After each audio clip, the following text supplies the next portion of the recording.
पाहिजे होता, त्याला 2 वर्ष लागतायत. याच्यामध्ये हा वेळकाढूपणा आहे. आणि त्याच्या पुढे ते असं म्हणतायत की कदाचित अध्यक्षांवरती म्हणजे लवादांवरती एक तर दबाव असेल किंवा ते त्या ह्याला म्हणजे तेवढे कार्यक्षम नसतील. याच्यापैकी एक अर्थ काढू शकतो. एवढा वेळ खेचत चालले.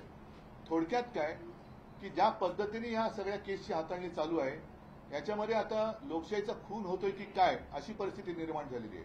आणि म्हणून सर्वोच्च न्यायालयाला आम्ही विनंती तर केलेलीच आहे. त्यांच्या समोर यांच्या ज्या काही भेटीगाठी आणि उघड होत आहेत. आरोपीला भेटतात उघड न्यायमूर्ती आरोपीला भेटतात, हे उघड भेटतायत.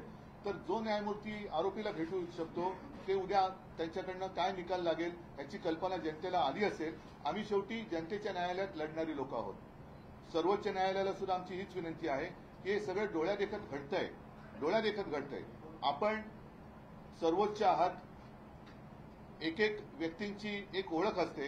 आज सुद्धा न्याय